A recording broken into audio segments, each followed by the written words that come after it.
ولا أجل ممدود فطر الخلائق بقدرته ونشر الرياح برحمته والصلاة والسلام على الرسول المسدد المصطفى الأمجد المحمود الأحمد سيدنا ومولانا ومولى الكونين جد الحسن والحسين علي والقاسم محمد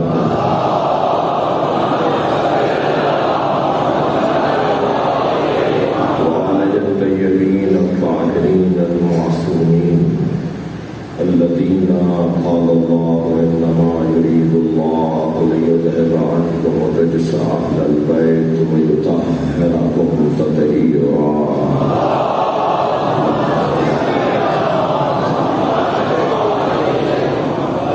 الله يوم عداوتهم إلى قيام يوم الدين أما بعد قال الحكيم في القرآن الكريم بسم الله الرحمن الرحيم الذين يبلغون رسالات الله ويخشونه ولا يخشون أحدا إلا الله وكفى بالله حسيبا صلوات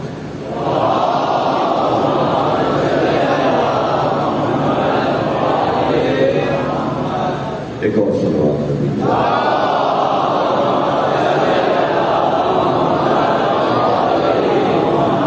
اس سے بلند صلوات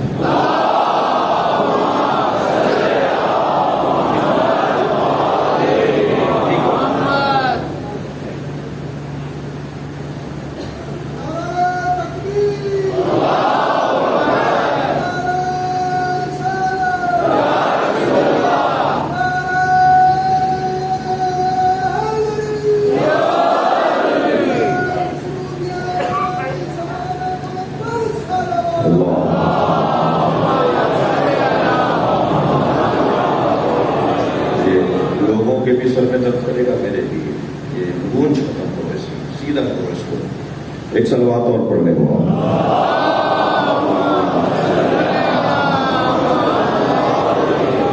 اور بلند صلوات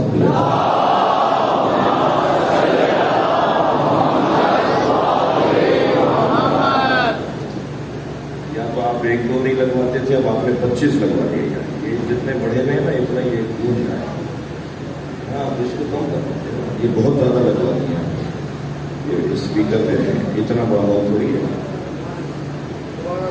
آپ تک ہو جائیں گے میں جب بولوں گا نا آپ کے سامنے تک ہوگا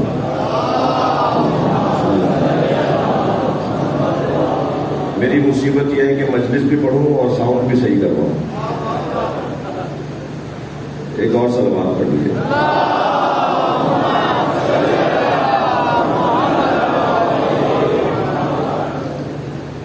اصل میں یہ لوگ گلے والے لوگوں کے عادی ہوتے ہیں جو ترنم میں پڑھتے ہیں نا انہیں تو اونچی آواز صحیح ہوتی ہے ایک اور صلوات پڑھ لیجیے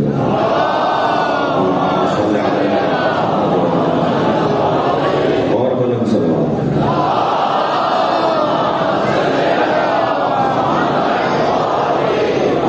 اس سے بھی بلند صلوات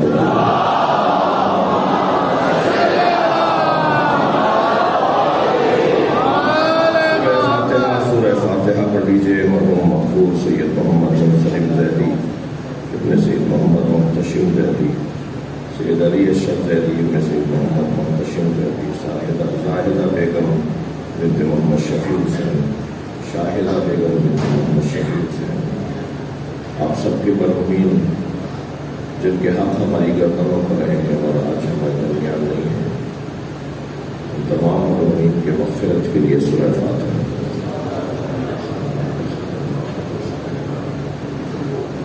الرحمن الرحیم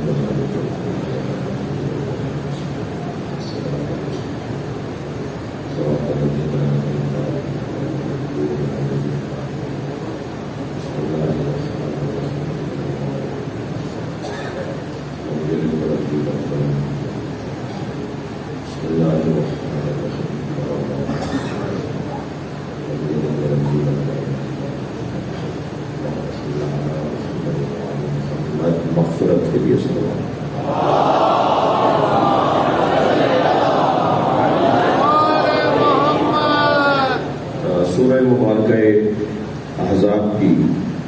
42ویں آیت ہے جو میں نے آپ کے سامنے پڑھی ہے۔ اللہ اپنے اس کلام میں اہل بیت کی عظمت کو بیان کر رہا ہے۔ پہلے تو یہ طے ہے کہ ہم جب بھی ممبر سے بات کریں گے تو عظمت اہل بیت کی بات کریں گے۔ ہم انہیں پہچانتے ہی نہیں ہیں کہ جو اہل بیت کے دشمن ہیں، اور یہ ہمارا نہ پہچاننا ہی ہمارا تبرہ ہے۔ تبرہ یعنی لا تعلقی، تبرہ یعنی بیزاری، ہم نہیں جانتے، ہم نہیں پہچانتے، اور پہچاننا اور جاننا بھی نہیں چاہتے، اس لیے کہ اگر ان کے ہاں سے کوئی چیز کم پڑ گئی ہوتی تو ہم کہیں اور جاتے ہیں۔ انہوں نے ہمیں علم میں، شجاعت میں، سخاوت میں، غیرت میں، عزت میں، ہمت میں، بہادری میں، انسانیت میں، قرآن کی تفسیر میں، دنیا کے کسی بھی کمال میں انہوں نے اگر ہمیں کم رکھا ہوتا تو پھر ہم کہیں اور جاتے۔ بہت روشن پیغام ہے، بہت واضح بات ہے۔ الذین یبلغون رسالات اللہ، وہ لوگ کہ جو اللہ کے احکامات کو، اللہ کے پیغامات کو پہنچانے والے ہیں۔ الذین یبلغون رسالات اللہ، وہ گھرانہ، وہ خانوادہ، وہ قبیلہ، وہ لوگ کہ جو اللہ کے پیغامات کو پہنچانے والے ہیں۔ ترجمہ پہلے سن لیجئے پھر تفسیر کریں گے۔ الذین یبلغون رسالات اللہ ویخشونہ، وہ لوگ جو اللہ کے پیغامات کو پہنچانے والے ہیں وہ صرف اللہ ہی سے ڈرتے ہیں۔ ولا یخشون احدا الا اللہ، اللہ کے علاوہ کسی اور سے نہیں ڈرتے۔ جو ترجمہ سب نے کیا ہے پہلے وہ میں ترجمہ کروں پھر تفسیر دیکھیں گے۔ وکفی باللہ حسیبا، اور حساب کرنے کے لیے، گنتی کرنے کے لیے، شمارش کرنے کے لیے اللہ ہی کافی ہے۔ مجھے نہ آپ کے اعمال کی گنتی کا حق ہے، نہ آپ کو میرے اعمال کی گنتی کا حق ہے، اس لیے کہ نہ میں آپ کے اعمال گن سکتا ہوں، نہ آپ میرے اعمال گن سکتے ہیں۔ جو ہم سب کے اعمال کو گن سکتا ہے وہ اللہ ہے۔ اب اس آیہ کریمہ میں جن ہستیوں کا ذکر ہو رہا ہے، الذین یبلغون رسالات اللہ، وہ لوگ کہ جو اللہ کے پیغامات کی تبلیغ کرتے ہیں، وہ لوگ جو اللہ کے پیغامات کو پہنچاتے ہیں۔ پیغام اللہ کا ہوتا ہے، پہنچاتے یہ ہیں۔ کبھی اللہ کا پیغام قرآن کی آیات کی صورت میں ہوتا ہے تو یہ پہنچاتے ہیں، کبھی اللہ کا پیغام اللہ کی رحمتوں کی صورت میں ہوتا ہے تو آتی ان کے ذریعے ہیں، اور کبھی میدان مباہلہ میں اللہ کی لعنتیں بھی انہی کے ذریعے آتی ہیں۔ اللہ کے پیغامات کو پہنچانے والے کچھ ہستیاں ہیں، کچھ لوگ ہیں۔ تو اگر میں اسی منزل پر یہ کہہ دوں کہ جو وہاں کا پیغام یہاں پہنچائے، توجہ چاہوں گا، جو وہاں کا پیغام یہاں پہنچائے اسے تو میں ماننے کو تیار ہوں، تو پھر بہتر نہیں ہے کہ اسی کو میں یہاں کے پیغامات بھی دے دوں کہ وہ وہاں تک پہنچائے؟ جو وہاں کے پیغام یہاں پہنچائے وہ تو اللہ کی طرف سے وسیلہ بنے، تو جب اللہ وہاں کے پیغامات یہاں پہنچانے کے لیے انہیں وسیلہ بناتا ہے تو مسلمان کو کیا ہو گیا ہے کہ اپنی دعائیں وہاں پہنچانے کے لیے انہیں وسیلہ نہیں بناتا؟ صلوات پڑھ لیں محمد و آل محمد۔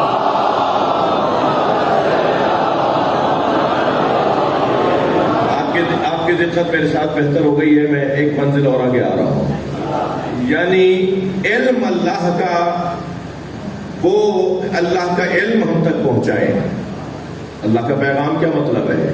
اللہ کا علم، اللہ کا پیغام، اللہ کا علم وہ تو ہم تک پہنچائے۔ اللہ کا علم پہنچانا زیادہ سنگین ذمہ داری ہے یا اللہ کا رزق پہنچانا سنگین ذمہ داری ہے؟ یعنی اللہ کا علم پہنچانے کو تو ہم مانتے ہیں، اور اگر ہم یہ مان لیں کہ اللہ کا رزق بھی یہی پہنچاتے ہیں تو یہ تو اور آسان کام ہے۔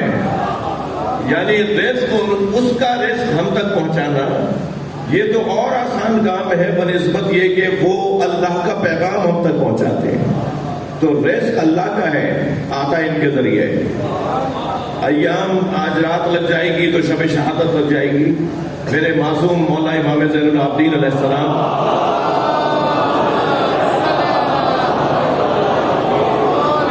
فرماتے ہیں ان اللہ یقسم ارزاق العباد، اللہ نے اپنے بندوں کے رزقوں کو معین کیا ہے.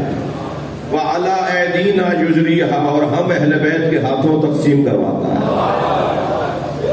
ہم رزق پاتے ہیں اللہ کا، ان کے ذریعے سے رزق پاتے ہیں.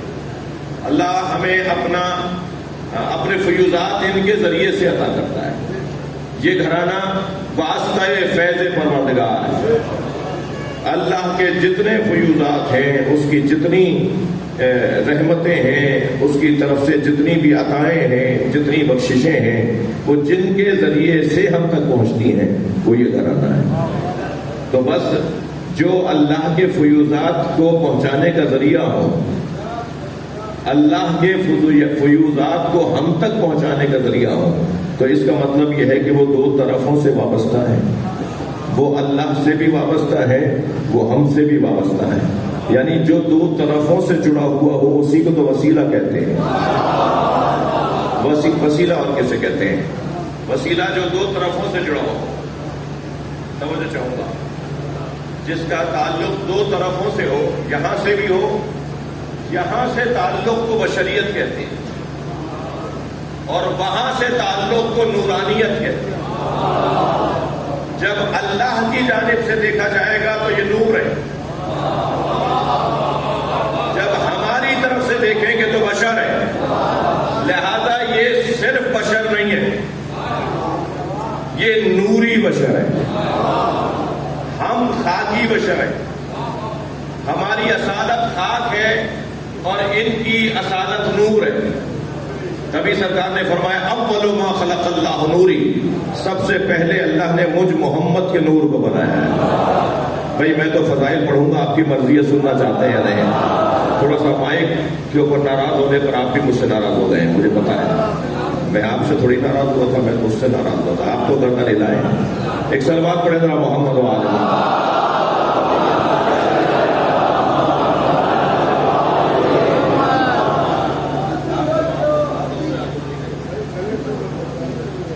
ایک اور صلوات.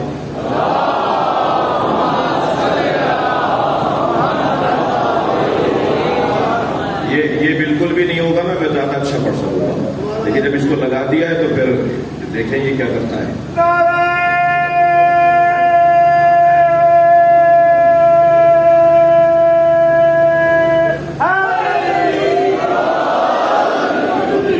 ایک اور بلند صلوات پڑھیں.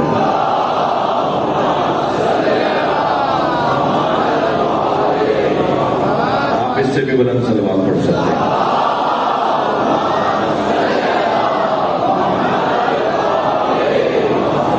الذین، بڑی آیت، الذین یبلغون رسالات اللہ. ایک گھرانہ ایسا ہے جو اللہ کے پیغامات کو پہنچاتا ہے.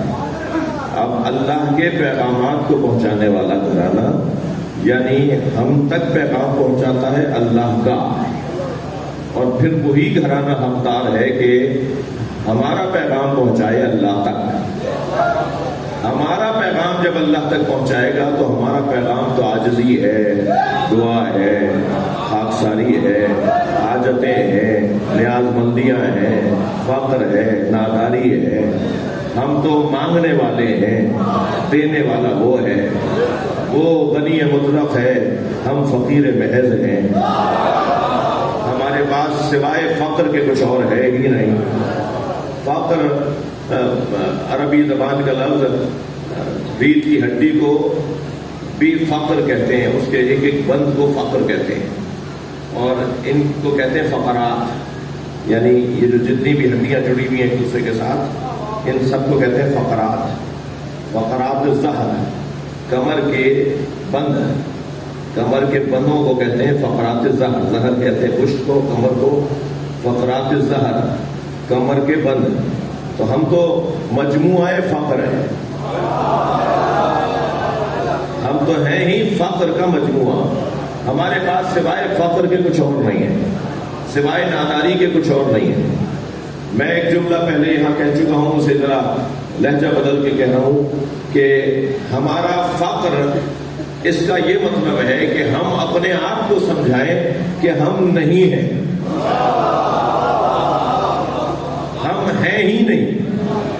جب میں اپنے آپ کو یہ سمجھا دوں کہ ہم ہیں ہی نہیں تو پھر اللہ کی عطا بڑھنے لگتی ہے، اور جو اللہ کے سامنے بھی یہ کہہ کر حاضر ہوتا ہو کہ میں ہوں، تو پھر تم ہو تو تم ذرا اپنے ہونے کو ثابت کرو۔ تو میں اگر یہ لفظ کہہ دوں کہ میں ہوں، اس پر مجھے شک ہونا چاہیے، مگر اللہ ہے اس پر مجھے یقین ہونا چاہیے۔ ہم فقیر ہیں بھائی، فقیر احساس ناداری رکھنے والے کو کہتے ہیں، مانگنے والے کو فقیر نہیں کہتے۔ مانگنے والا فقیر نہیں ہوتا، مانگنے والا تو ذلیل ہوتا ہے۔ جو ایک دوسرے سے ہمارے یہاں مانگنے والے ہوتے ہیں نا، کہ کسی کے آگے ہاتھ پھیلائے کھڑا ہے، یہ ذلیل کر رہا ہے اپنے آپ کو۔ میرے مولا امام زین العابدین علیہ السلام نے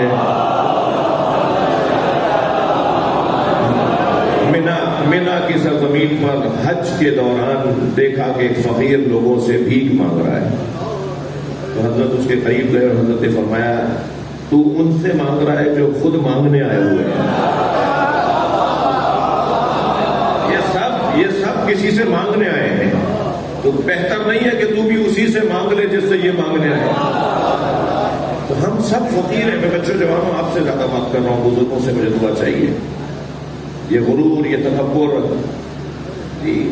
یہ انانیت، یہ خود پسندی، یہ اپنے ہونے کے اوپر اپنے آپ کو دھوکہ دینا، یہ ہمارے زوال کا سبب ہے۔ جتنا ہمارے وجود میں عاجزی ہوگی، اتنا ہی توجہ چاہوں گا، اتنا ہی ہماری ترقی کی ضمانت ہوگی۔ اللہ اسے سر بلند کرتا ہے جو سر جھکتا ہے۔ اللہ اس سر کو بلند کرتا ہے جو سر جھکتا ہے، اور جو سر اکڑا اکڑا رہتا ہے وہ بلند نہیں ہو پاتا۔ تو اگر مجھے آپ کو ہمیں ترقی حاصل کرنی ہے تو اپنے آپ کو سمجھانا ہوگا کہ ہم کچھ بھی نہیں ہیں۔ یہ ناداری کا احساس توجہ چاہوں گا۔ عزیزو، عجیب دور شروع ہوا ہے گزشتہ کچھ عرصے سے کہ تناؤ کا ماحول ہے، ایک مخالفت کی فضا شدید تر ہوتی چلی جا رہی ہے، کوئی کسی کو برداشت نہیں کر رہا، اور ایک دوسرے کے عیب ڈھونڈنا، شاید ایسا لگتا ہے کہ اس کے علاوہ کوئی کام ہی نہیں رہا۔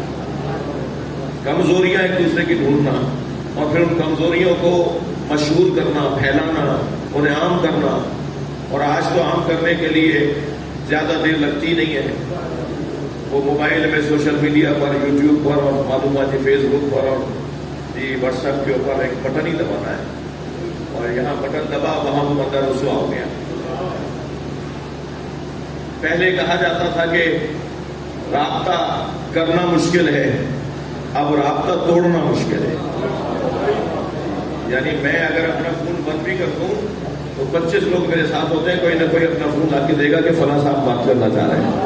ارے میں نے انہی کی وجہ سے تو فون بند کیا تھا، تمہیں نے انہی کا فون پکڑا دیا مجھے۔ تو آج تو رابطہ توڑنا مشکل ہے، یعنی یہ اب ممکن ہی نہیں رہا کہ کوئی کسی تک نہ پہنچ سکے۔ تھوڑی سی ہم سوچتے ہیں کہ اس سے کیسے بات ہوگی، فوراً بات ہو جاتی ہے۔ آج بھی میں نے مملکت کے چند بڑے سربراہوں سے، ملک کی سطح کے مملکت کے سربراہوں سے ٹیلی فونک رابطہ کیا، شاید 2-2.5 گھنٹے لگے ہوں گے، سب سے رابطے ہو گئے، اور اس میں بات ہم نے یہی کی کہ ہمیں اس توہین صحابہ و اہل بیت ترمیمی بل پر تحفظ ہے۔ ہم اس بل کو تسلیم نہیں کرتے، کیونکہ ہمارا یہ کہنا ہے، ہمارا یہ موقف ہے کہ اس بل کے ذریعے سے پھر خواریت پھیلے گی، اس بل کو مس یوز کیا جائے گا۔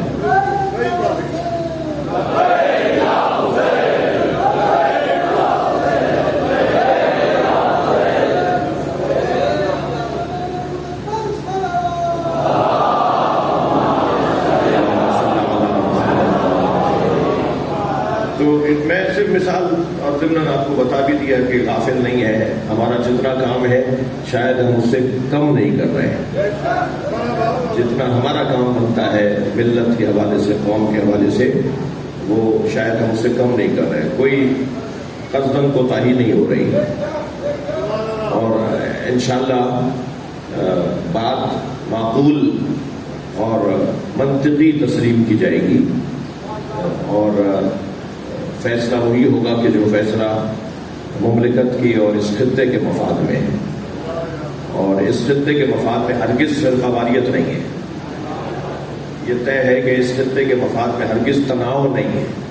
ایک دوسرے کے خلاف محاذ آرائی اس خطے کے مفاد میں نہیں ہے. ایک دوسرے کو عدالتوں میں کھینچنا اس خطے کے مفاد میں نہیں ہے.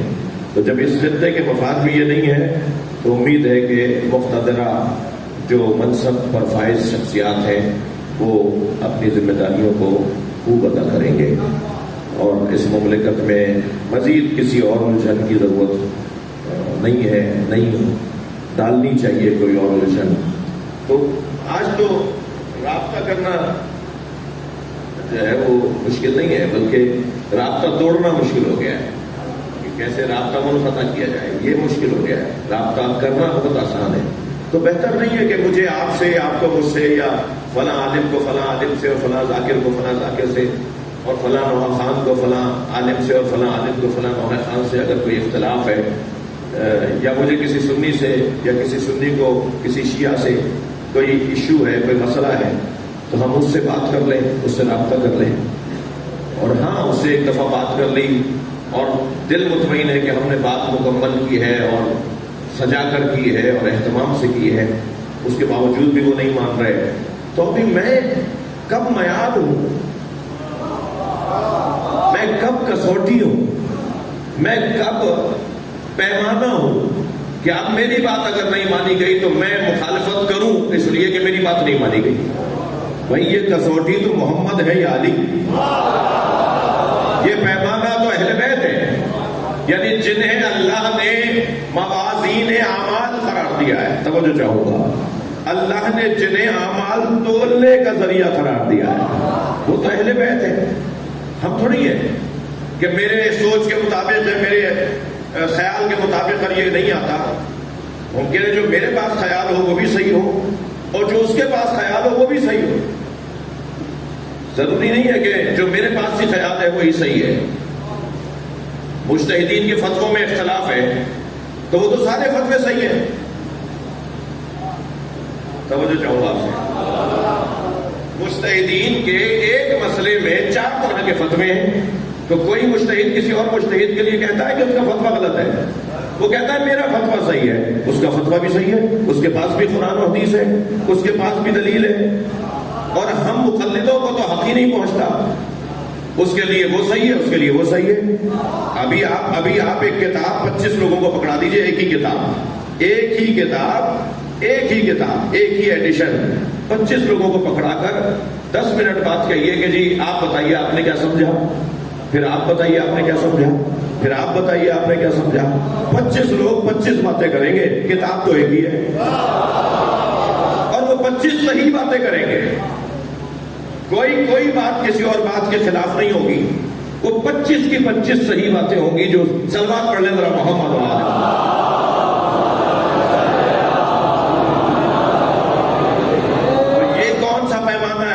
کون سی کسوٹی ہے کہ صاحب جو میں کہہ رہا ہوں وہی صحیح ہے، جو وہ کہہ رہا ہے وہ بھی تو صحیح ہو سکتا ہے. تو ہمیں محض آرائی کی طرف نہیں جانا. پہلے الجھنیں کیا ہماری قوم کے اندر کم ہے جو میں مزید الجھنیں بڑھا دوں؟ تو مجھے کیا کرنا چاہیے؟ مجھے ان لوگوں سے رابطہ کرنا چاہیے. نہیں کر پا رہا، رابطہ نہیں ہو رہا تو قیامت نہیں آ رہی. چھوڑ دو اس بات کو، پھر کبھی دیکھیں گے. ہم تو سمجھ رہے ہوتے ہیں کہ ابھی قیامت آ جائے گی، اگر ہم نے دیر کی تو عذاب ہم پر آئے گا. یقین جانے ایسے لوگ، ان پہ کوئی عذاب نہیں آئے گا. بہت سے لوگوں کا بولنا ضروری ہے، کچھ لوگوں کا خاموش رہنا ضروری ہے. وہ خاموش ہی رہے تو بہتر ہے.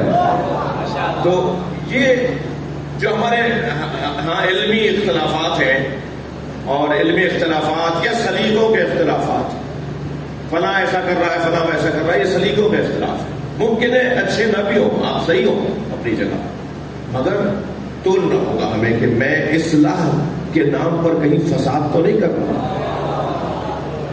اصلاح ہے یہ صحیح ہے، لیکن میری اصلاح سے کہیں اور بڑا مسئلہ تو نہیں کھڑا ہونا ہے. تو اس چھوٹے مسئلے پر میں اکتفا کر دوں. میں ہرگز یہ بھی نہیں کہہ رہا کہ امر بالمعروف کا سلیقہ، طریقہ، وظیفہ، ذمہ داری ترک کر دینی چاہیے. ہمیں امر بالمعروف نہیں کرنا چاہیے، ہمیں برائیوں کے خاتمے کے لیے کوششیں نہیں کرنی چاہیے. میں ہرگز یہ بھی نہیں کہہ رہا، مگر اس کے لیے بھی طریقہ نکالنا ہوگا. جب ان سے کہا جاتا ہے کہ لا تفسدوا فی الارض، زمین پر فساد مت پھیلاؤ، قرآن جب ان سے جا کے کہتے ہیں کہ زمین پر فساد مت پھیلاؤ، تو کہتے ہیں نحن مصلحون، ہم تو اصلاح کر رہے ہیں. ارے بھائی تم اصلاح کر رہے ہو، فساد ہو رہا ہے، تو تولنا ہوگا کہ میری اصلاح سے کوئی فساد تو نہیں ہو رہا. عزیزان گرامی، حضرت آدم اور تمام انبیاء معصوم ہیں. حضرت آدم کے لیے قرآن مجید میں ایک لفظ آیا ہے فَعَصَىٰ آدَمُ رَبَّهُ فَغَوَىٰ. سلوات پڑھیں گا محمد وعلیہ.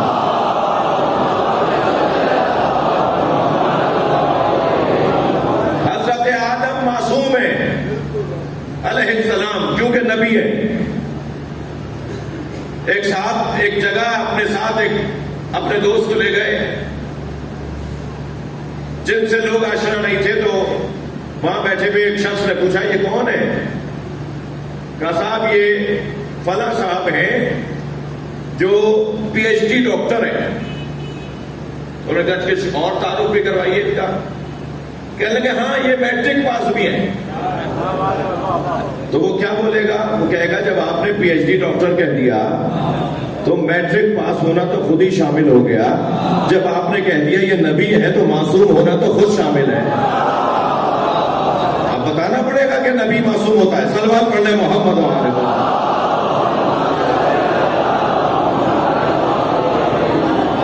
اگر کسی قوم کے نزدیک نبی ہی معصوم نہ ہو تو پھر اللہ کا پیغام سالم کیسے پہنچ رہا ہے؟ اس پر ثبوت کیا ہے آپ کے پاس؟ اس پر آپ کا دلیل کیا ہے کہ اللہ کا پیغام سالم پہنچ رہا ہے؟ جیسا اللہ نے دیا تھا انہوں نے ایسا ہی پہنچایا ہے. اس کے لیے صرف اور صرف عصمت دلیل ہے. معصوم نہیں ہے تو سالم پیغام پہنچے یہ لازمہ نہیں ہے. تو معصوم ہونا، اب یہ کیا اللہ نے فرمایا کہ فَعَصَىٰ آدَمُ رَبَّهُ فَغَوَىٰ. آدم نے اپنے رب کا عصیان کیا تو یہ اور اغوا ہوئے. جی یہ عصیان عزیزان گرامی گناہ کے معنی میں نہیں ہے. وہ مطلوب چیز جسے لانا بہتر ہو اسے بھی اطاعت کہتے ہیں، اور وہ نامطلوب چیز جسے نہ لانا بہتر ہو اسے بھی عصیان کہتے ہیں. عصیان کی ضد ہے اطاعت، اطاعت کی ضد ہے عصیان. فرما برداری نافرمانی، یہی ہوگا نا. اطاعت عصیان. وہ جو مستحب چیز ہے، مثلا میں اس زینے پر بیٹھتا، اس زینے پر بیٹھ گیا، کیا فرق ہے اس کے اندر؟ ممکن ہے اس کونے میں بیٹھا ہوا کوئی دوست یہ کہے کہ صرف وہ دوست کہ مولانا اگر ایک زینہ اوپر بیٹھ جاتے تو مجھے بھی اچھی طرح نظر آتے. ٹھیک ہے، وہ جو میں نے ایک زینہ نیچے بیٹھا تو گناہ کر لیا میں نے. زیادہ سے زیادہ انہیں جھک جھک کر مجھے دیکھنا پڑ رہا ہے، یا وہاں سے اٹھ کر وہ تھوڑا سا کہیں جگہ بدلنا پڑے گی کہ مولانا مجھے صحیح طرح نظر آ جائے. یہ کوئی میں نے گناہ کیا ہے؟ جی یہ کوئی گناہ کیا ہے؟ یہ کوئی گناہ نہیں کیا میں نے. مکروہ بھی نہیں کیا. مکروہ یہ ہوتا کہ رات کے وقت میں کھڑے ہو کر پانی پیتا. ٹھیک ہے، دن میں مجھے اختیار ہے کہ بیٹھ کے پیوں یا کھڑے ہو کر پیوں. لیکن اگر رات کا وقت ہوتا اور میں کھڑے ہو کر پانی پیتا تو یہ مکروہ ہو جاتا. تو جو اللہ کے مقرب ہوتے ہیں نا وہ مکروہ بھی انجام نہیں دیتے، مگر اللہ کے مقربوں سے یہ ضرور ہو جاتا ہے، اللہ کے مقربوں سے یہ ضرور ہو جاتا ہے کہ انہیں وہاں بیٹھنا تھا وہ بیٹھ یہاں گئے، جبکہ وہاں بیٹھنا بھی جائز اور یہاں بیٹھنا بھی جائز. لیکن کسی ایک فرد کے لیے معمولی سا وہ تکلیف کا سبب بنا جس کی وجہ سے وہ یہ چاہ رہا تھا یہ وہاں بیٹھتے تو زیادہ بہتر ہوتا. اس کو کہتے ہیں ترک اولا. ترک اولا گناہ نہیں ہے، ترک اولا مکروہ بھی نہیں ہے۔ عزیزان گرامی، کس کمال کی ہستیوں کو مانتے ہیں؟ ہمیں اللہ کا شکر ادا کرنا چاہیے۔ انبیاء کرام کے ہاں ترک اولا تو پھر بھی ممکن ہے، مگر نبی اور علی کے ہاں ترک اولا بھی ممکن ہے۔ اللہ اکبر۔ اب حضرت آدم کے بارے میں یہ عصیان کا لفظ آیا ہے قرآن مجید میں، اس سے مراد گناہ نہیں ہے، ترک اولا نہیں ہے۔ بہت ہے تو اور کچھ بہتر تھا، جس کو کر لیتے تو بہتر تھا، ٹھیک ہے۔ یہ اب میرے معصوم امام مولا امام زین العابدین علیہ السلام سے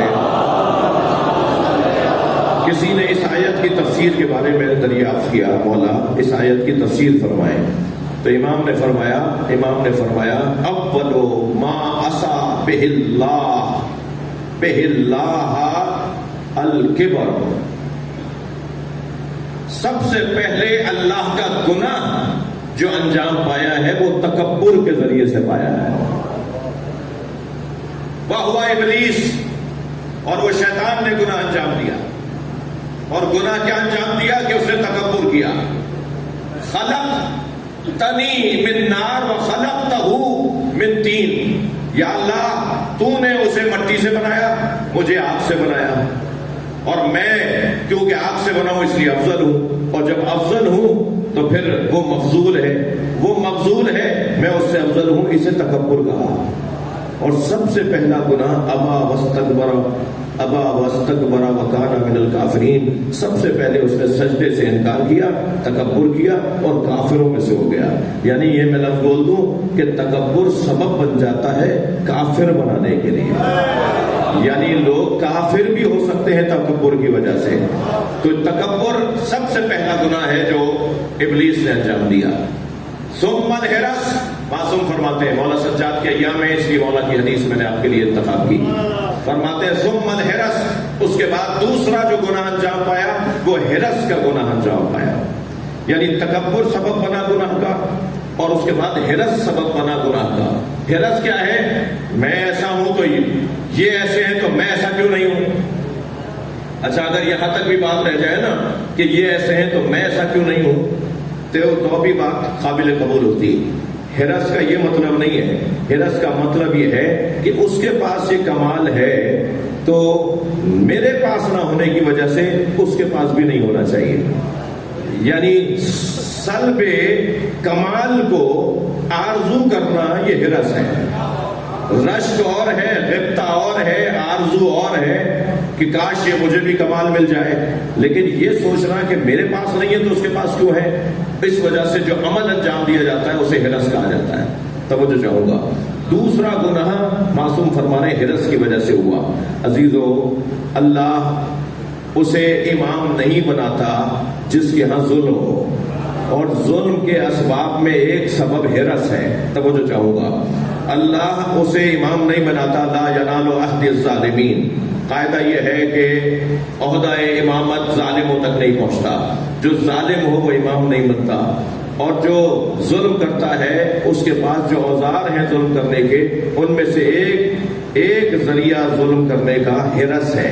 حرص، وہ کیا حرص کرے گا، وہ کیا حرص کرے گا جسے ایک بڑی تعداد، ایک تعداد ہی صحیح، اللہ ماننے کو تیار ہو اور وہ سجدے میں سر رکھ کے بتاتا ہو کہ اللہ وہ ہے جس نے علی کو خلق کیا ہے، وہ کسی سے کیا حرص کرے گا؟ توجہ چاہوں گا کہ ایک مرتبہ مولا گھوڑے پہ سوار ہیں، قمر پہلے اونٹ پر بیٹھے ہیں، اونٹوں کی قطار، ہر اونٹ کے پیچھے ایک اونٹ لگا ہوا ہے۔ مانگنے والے نے کہا یا علی مجھے روٹیاں چاہیے۔ مولا نے قمر کو مڑ کے دیکھا، فرمایا قمر روٹیاں کہاں ہیں؟ کہ مولا اونٹ میں لدے ہوئے سامان پر۔ کا سامان کہاں ہے؟ کہ اونٹ پر۔ اونٹ وہ کہاں ہے جس میں روٹیاں ہیں؟ مولا قطار کے بیچ میں۔ مولا نے فرمایا پوری قطار دے دو۔ اچھا، قمر فوراً اونٹ سے کود پڑے کہ کہیں مجھے بھی نہ بخش دیں، پوری قطار میں یہ بھی نہ آ جائے کہ جاؤ تم بھی جاؤ ساتھ۔ توجہ ہے، وہ کیا کسی سے حرص کرے گا جس نے دنیا کو 3 طلاقیں دے دی۔ صلوات پڑھنے ذرا محمد و آلہ۔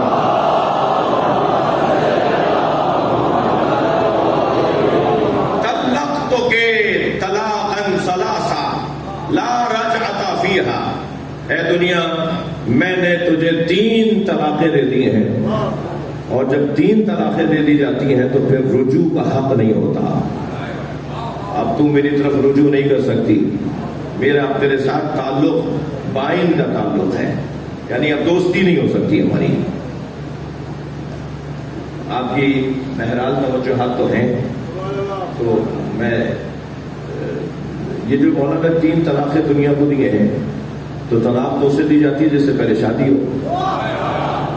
ایک سوال ہے نا ذہن میں، مولا کا کیا دنیا سے تعلق تھا جو علی نے مولا نے طلاق دے دی؟ چاہیں گے تھوڑا سا سننا اسے؟ تو طلاق کا تعلق تو نکاح کے بعد ہوتا ہے، یعنی پہلے نکاح ہو چکا ہو تو پھر طلاق کا تصور ہے. تو عزیزو، میں نے اس قول کو سمجھنے میں کچھ وقت لگایا، مگر الحمدللہ مجھے ہضم ہوئی بات، تو آپ کے حوالے کر رہا ہوں اپنی ہضم شدہ بات. اور جب تک ہم لوگوں کو خود ذائقہ نہیں آتا، شاہ صاحب، ہم خطیبوں کو جب تک خود ذائقہ نہیں آتا، ذائقہ منتقل نہیں ہوتا. تو ذائقہ منتقل کرنے کے لیے خود پہلے ذائقہ لینا پڑے گا.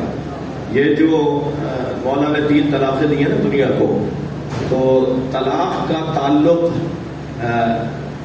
نکاح کے بعد کے تصور کے ساتھ ہونا یہ لازمہ نہیں ہے. اس لیے کہ اگر طلاق کیا ہے؟ نفرت. طلاق کا دوسرا نام لوں میں نفرت. نفرت اگر بعد از رغبت ہو، نفرت اگر بعد از رغبت ہو تو نکاح کے بعد طلاق ہے. اور اگر نفرت بلا رغبت ہو تو بغیر نکاح کے بھی نفرت ہے، پھر اس کا نکاح سے کوئی تعلق نہیں ہے. مولا علی کو دنیا سے رغبت کے بعد نفرت نہیں ہے. مولا علی کو دنیا سے نفرت کے بعد رغبت نہیں ہے، رغبت کے بعد نفرت نہیں ہے، بلکہ بغیر رغبت کے نفرت ہے. اور جس سے نفرت ہو جائے اس کے ساتھ تعلق کو، اعلان کو، اظہار کو طلاق کہا جاتا ہے. یعنی ابھی مولا کی وہ زندگی میں آئی نہیں ہے کہ مولا نے آنے سے پہلے ہی کہہ دیا میں نے طلاق دے دیا. زندگی میں آنے کے بعد نکالنا اور ہے، آنے سے پہلے نکالنا اور ہے.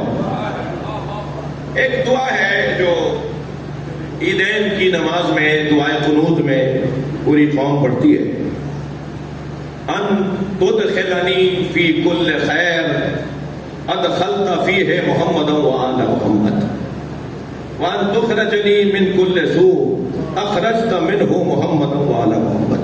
پڑھتے ہیں نا بھائی دعائے قنوت میں، اللہم اہل الکبریاء والعظمہ واہل الجود والجبروت واہل العفو والرحمہ واہل التقوی والمغفرہ.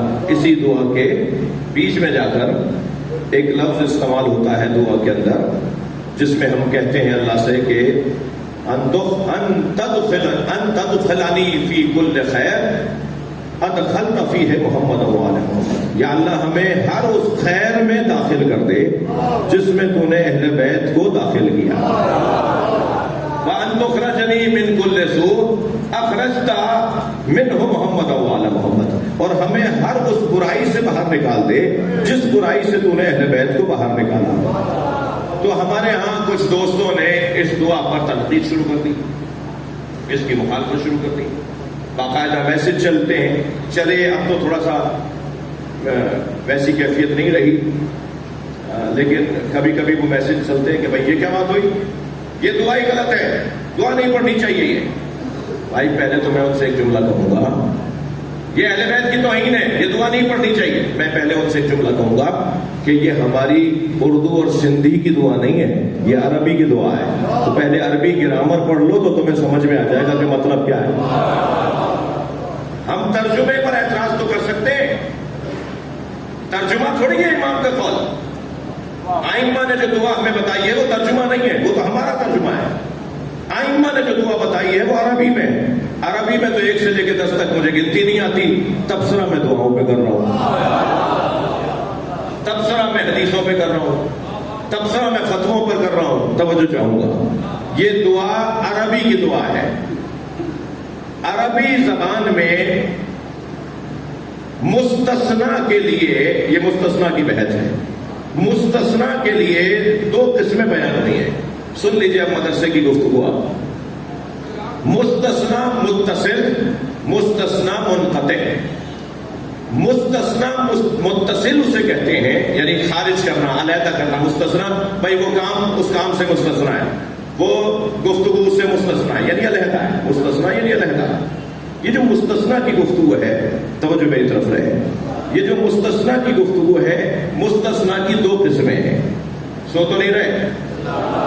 مستثنا کی دو قسمیں ہیں، مستثنا متصل اور مستثنا منقطع.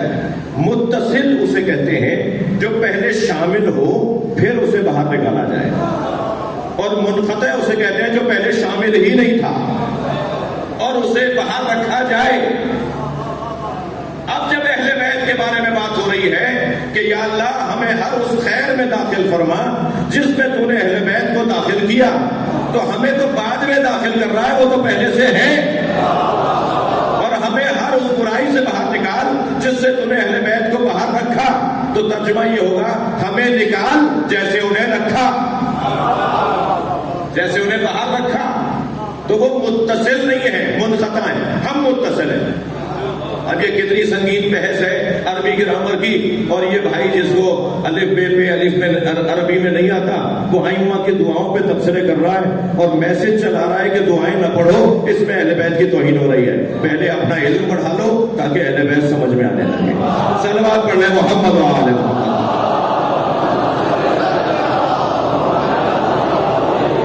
اور بلند صلوات نبی کی طرف.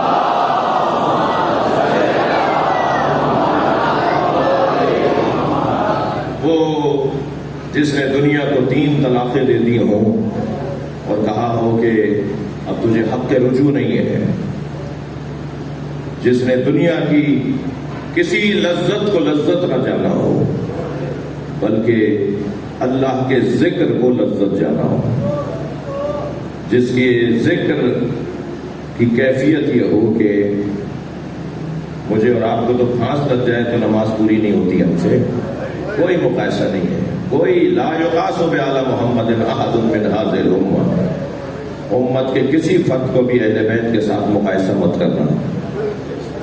کیف یسوى من جرت نعمتهم، وہ ان کے برابر کیسے ہو سکتے ہیں جو ان کے ٹکڑے کھاتے ہوں. اہل بیت کے برابر امت کیسے ہو سکتی ہے؟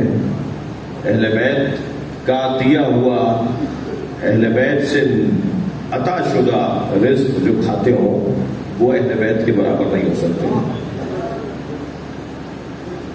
میرے اور آپ کو تو پھانس چھپ جائے تو ہماری نماز نہیں مکمل ہوتی. علی کو ضربت لگ رہی ہے تو فرما رہے فزت ورب الکعبہ. سر پہ اتنی زور سے تلوار ماری کہ میرے مولا کا سر شگافتہ ہو گیا. کھلے ہوئے سر کے ساتھ، شگافتہ سر کے ساتھ مولا فرما رہے ہیں آج علی کامیاب ہو گیا. اور قسم بھی ہو رب کعبہ کی قسم، کعبے کے رب کی قسم، علی کامیاب ہو گیا. یہ لفظ حضرت علی کو اتنا اچھا لگتا تھا کیونکہ ان کے دادا نے کہا تھا انا رب الابل وللبیت رب. جب ابرہہ کا لشکر، ہاتھیوں کا لشکر خانہ کعبہ کو گرانے آیا تھا تو حضرت عبد المطلب اپنے اونٹ مانگنے گئے تھے. تو اس نے کہا کہ تم تو سردار مکہ ہو، کعبے کی بات کیوں نہیں کرتے مجھ سے؟ تو حضرت عبد المطلب نے فرمایا میرے اونٹ مجھے واپس کرو، تمہارے سپاہی اونٹ میرے کھول کے لے گئے، میں ان اونٹوں کا رکھوالا ہوں، اس گھر کا بھی رکھوالا ہے، اس کا بھی ایک رب ہے جو اس کو سنبھالے گا. یہ لفظ انا رب الابل وللبیت رب، اور گھر کے لیے بھی رب ہے، یہ اتنا اچھا لگا مولا علی کو کہ ضربت جب کھائی نا تو فرمایا فزت ورب الکعبہ، رب کعبہ کی قسم علی آج کامیاب ہو گیا. اللہ اکبر. یہ تو بابا کی کیفیت ہے. اور بیٹے کی کیفیت یہ ہے کہ جب 13 ضربیں مولا حسین کے گل و اقدس پر چلی تو ہر ضربت پر مولا حسین ایک ذکر اللہ کا پڑھ رہے تھے، ہر ضربت پر ایک علیحدہ ذکر پڑھ رہے تھے۔ پہلی مرتبہ جب خنجر چلا تو فرمایا بسم اللہ وباللہ وفی سبیل اللہ وعلی ملت رسول اللہ تب علیک انک انت التواب الرحیم انا للہ وانا الیہ راجعون۔ یہ ذکر تھا جو امام حسین کی زبان پہ جاری تھا۔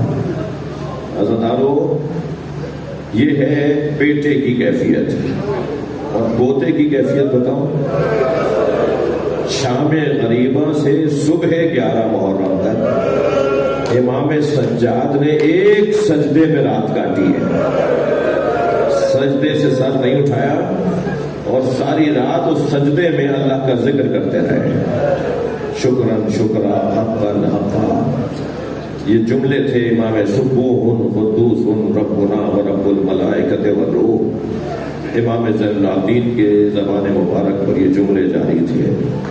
اور پھر جب کوفے کے بازار سے گزر رہے ہیں تو ایک علیحدہ تصویر زبان پر ہے، کبھی پتھر لگتا ہے تو پھر کہتے ہیں الحمدللہ، کبھی کوئی آ کے نیزہ چبھ ہوتا ہے تو پھر کہتے ہیں شکرا للہ۔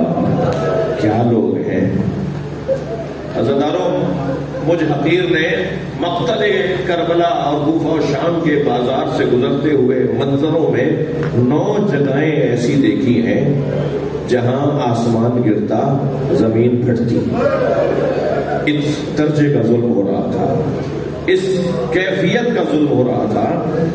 ظلم بھی اہل بیت پر ہو رہا تھا کہ آسمان کو گرنا تھا، زمین کو پھٹنا تھا، لیکن جیسے ہی آسمان پر گرنے کے آثار آتے تھے اور زمین کے پھٹنے کے آثار آتے تھے، جس پر ظلم ہو رہا ہوتا تھا نا، اس کی آواز آتی تھی الحمدللہ۔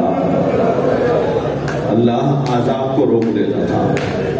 جس کی محبت میں، جن کی وجہ سے یہ زمین آسمان بنائے، ان کا اگر احترام نہیں ہو رہا تو اللہ زمین کو اور آسمان کو ایک دوسرے سے ملانا چاہتا تھا، مگر وہ جب کہتے تھے نا شکرن للہ تو خود بخود وہ عذاب رک جاتا تھا، اس لیے کہ جس پر مصیبت آ رہی ہے وہ راضی ہے، وہ راضی ہے۔ وہ 9 جگہیں اگر میں آپ کو بتاؤں تو میرا تو جگر ایک مرتبہ چاک ہو جاتا ہے۔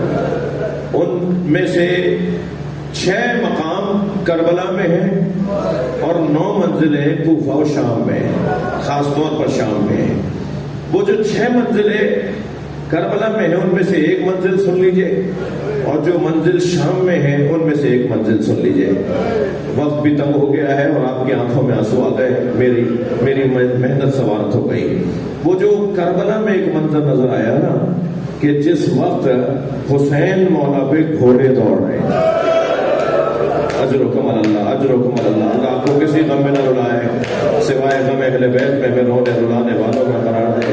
ایک مرتبہ جناب فضہ دوڑتی بھی آئی، آقا زادی زینب قیامت آنے والی ہے، تو جناب زینب نے فرمایا اماں کیا بھائی کی شہادت کے بعد بھی کوئی قیامت رہ گئی؟ کیا میرے بھائی حسین کی شہادت کے بعد بھی کوئی مصیبت باقی رہ گئی؟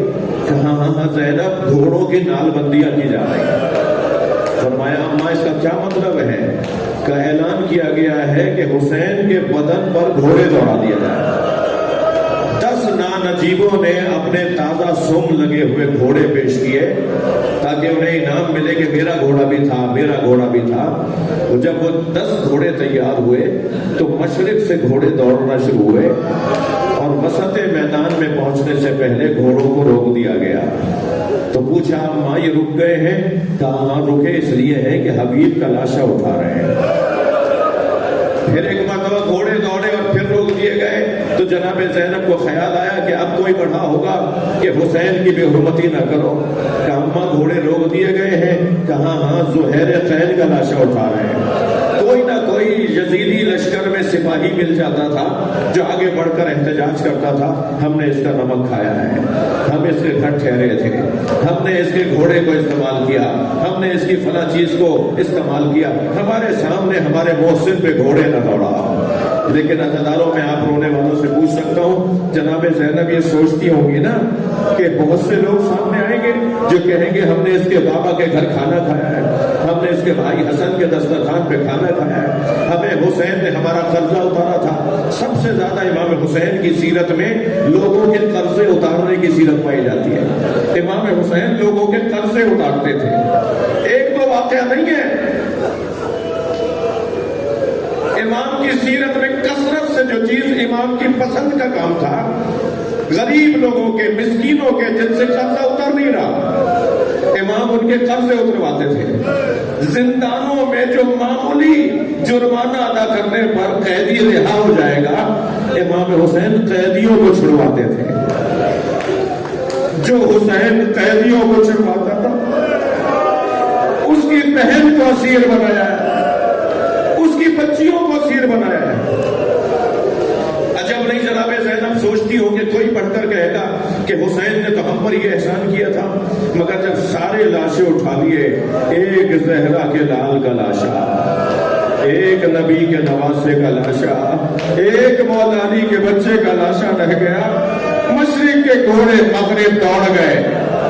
جب آئی ہے بھائی کے لاشے پر تو لاشا پہچانا نہیں گیا۔ اللہ اکبر، امام کی پسلیاں کمر سے نکل رہی تھی۔ تو ایک مرتبہ لاشا دیکھ کر آواز دی، انت اخی زینب، کیا تم ہی زینب کے بھائی حسین ہو؟ اجرکم اللہ، اجرکم اللہ۔ گریہ ہو گیا، مجلس ہو گئی۔ ایک مثال شام کی لے لیجئے کہ جہاں آسمان گرتا زمین پھٹتی، سناؤں وہ مثال؟ راوی کہتا ہے، زید بن ارقم کہتا ہے، صحابی بھی ہے راوی بھی ہے، وہ کہتا ہے میں دربار میں بیٹھا ہوا تھا کہ ایک تشت لا کے یزید کے سامنے رکھا، بس آخری جملے، ایک تشت لا کر یزید کے سامنے رکھا، اس کے ہاتھ میں ایک چھڑی تھی، اس نے اس چھڑی سے اس تشت پہ ڈلے ہوئے رومال کو ہٹایا۔ جب رومال ہٹا تو ایک سر تھا جو کٹا ہوا سر تھا، تو اس نے آواز دے کر کہا، راس من ھذا، جانتے ہو یہ کس کا سر ہے؟ تو اکثر لوگ پہچان نہیں رہتے کہ کس کا سر ہے، کہ ایک مرتبہ اس کٹے ہوئے سر کی بہن زینب کی آواز آئی، السلام علیک یا ابا عبداللہ۔ تب لوگوں کو پتا چلا یہ حسین ابن علی کا سر ہے۔ زید ابن ارقم کہتا ہے وہ منظر مجھ سے بھولتا نہیں ہے کہ جب یزید نے چھڑی حسین کے لبوں پہ لگانا شروع کیا، حسین کے دندانوں پر، دانتوں پر چھڑی لگانا شروع کی، تو کہتا ہے میں کھڑا ہو گیا اور میں نے ایک جملہ کہا، لقد رأیت شفتا یا رسول اللہ علیہما، میں نے اپنی آنکھوں سے نبی کے دو لبوں کو ان لبوں سے جڑتا ہوا دیکھا۔ نبی ان لبوں کا بوسہ دیا کرتے تھے، اے یزید یہ چھڑی ہٹا دے، میں نے نبی کو ان لبوں کا بوسہ لیتے ہوئے دیکھا۔ ایک مرتبہ آسمان ہلنے لگا، زمین کانپنے لگی، مگر آواز آئی جناب رباب کی، الحمدللہ رب العالمین، یا اللہ تو نے ہمیں اس قابل جانا کہ ہم سے امتحان لے، اپنے دین کا پیغام ہم سے قبول کر، اللہ لعنت اللہ علی الظالمین۔ یا اللہ ان آوازوں پر رحمت نازل فرما، رونے والوں کی توفیقات میں اضافہ فرما، مرحوم و مغفور کے درجات کو بلند فرما، ان کی کوتاہیوں سے درگزر فرما، امام زمانہ کے ظہور میں تاجیل فرما۔ سورہ فاتحہ۔